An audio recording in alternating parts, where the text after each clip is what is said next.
this topic is mentioned starting in section 2.2 and gets mentioned in each section beyond that.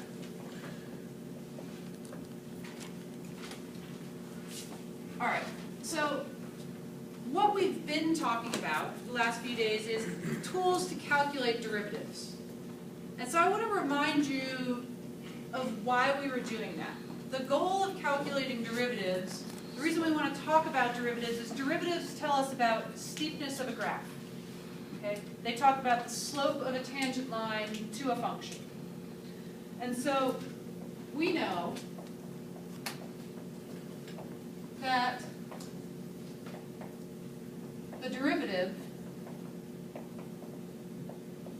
of f is f prime. And f prime is the instantaneous rate of change of f with respect to x. So f prime is the instantaneous rate of change of f with respect to x. All right, and so when we have a function given by y equals f of x, or let me write it as f of x is equal to y, then we write our derivative as f prime of x. And when we want to talk about the derivative of y, we write that as dy over dx. Now, take a look at this function that we calculated over here. Dy over dx is equal to 6 times 1 plus cosine x squared raised to the 5th times 2 cosine x times negative sine x. Well, whatever that function is, this derivative, dy dx, or f prime, is also a function of x. And so now we have a new function, and we might ask ourselves, well, how steep is this curve? Okay? What is the derivative of this y prime graph?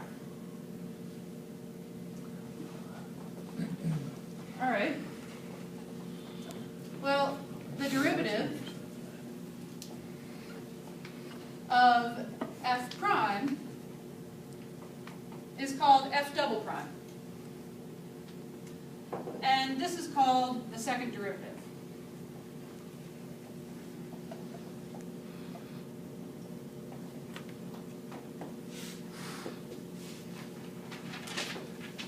And so what is f double prime? Well, f double prime is the instantaneous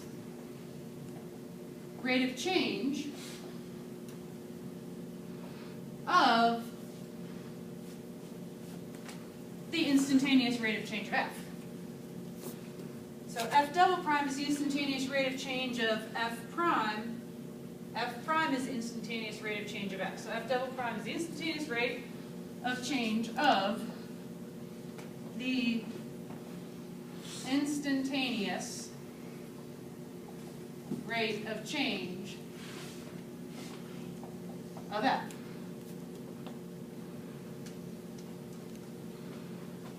And so we write this second derivative as f double prime.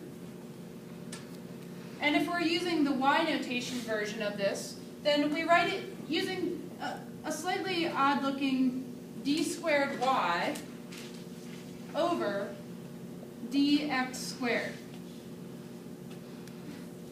And the reason that this notation is written like this is this says that we're taking the second derivative of y both times with respect to x. So I have the 2 on the x on the bottom because both times we're taking the derivative with respect to x.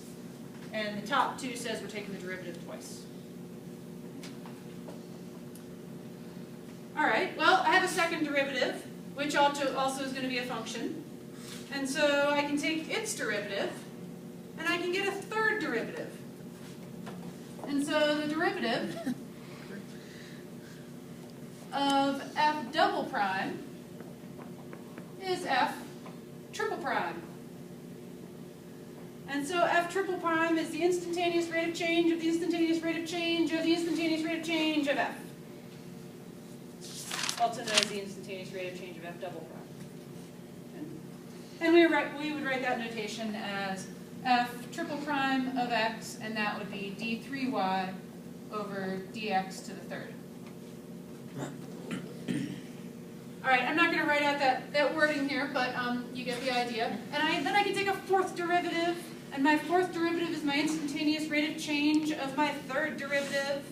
I can take a fifth derivative, and that's the instantaneous rate of change of my fourth derivative. I can take a sixth derivative, and a seventh derivative, and an eighth derivative, and I can go on forever and ever and ever. And I can take all of these derivatives. Now, I'm going to stop there because that's getting a little bit silly, but I do want to note that our fourth derivative, the derivative of f triple prime, is f, and I would put 4 primes on there, but that starts to look stupid, okay? Because then when you want to talk about the 270th derivative, you'd have f and then 270 little hash marks up there, and that would be ridiculous. And so once we get up to the fourth derivative, then they say, okay, enough is enough, and we're going to just put the number inside parentheses. So can you have f to the derivative of infinity? F to the derivative of 90? Infinity. It actually has to be a number up there, and infinity is not a number, but you can certainly have the Googleplex derivative of f if you want. Okay. Okay. All right, so besides this obscurity and silliness of taking derivatives forever and ever and ever, why would we want to talk about this? Hassan, your question? If you multiply two derivatives together, like f prime of 2, like the double prime and double prime, what would it give us? So would it give us f4? That's a good question, and the answer to that is no. So these derivative symbols that we're using are not treated the same as powers. So f double prime times f prime is not the same as f triple prime. No, f double prime and f double prime. And that would not be the same as f, the fourth derivative. Okay, so same idea. So these derivative symbols don't work the same as powers. What we would have to do is we would literally take this derivative, and see what we get. But it would very likely not be our fourth derivative. I don't quite understand what it means, the instantaneous rate of change of the instantaneous rate of change. I understand the first, Yes. what an instantaneous rate of change, and so we can say that like we've got the slope of our tangent line based on this function. Yes. But that's, from what I understand, a straight line. Right. So what we're going to see, and we're actually going to spend quite a bit of time trying to understand this, but let me give you a brief preview of it. Okay. So a more clear way of saying this, I mean, I'm being a little bit silly by saying instantaneous rate of change of the instantaneous rate of change. I'm really saying the instantaneous rate of change of f prime. So we're asking, when we're talking about the second derivative, what we're really asking is, how is the slope of our original function changing? So our first derivative answers the question of, how is the height of the original function changing? Second derivative tells us how the slope is changing.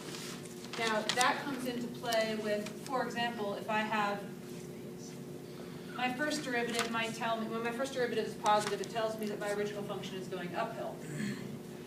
But if my slope is increasing as well as being positive, then my original function, the slopes are getting larger, which means my original function is getting steeper. Whereas if my slopes are decreasing, then my original function is still increasing, but its slopes are decreasing, so the curve looks more like this. And so our second derivative is telling us about a property of the original function that's a little more subtle than just uphill versus downhill.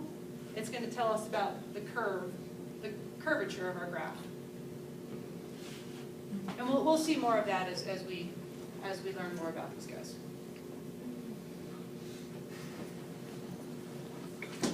Are there the same rules for calculating the derivative as like the first one?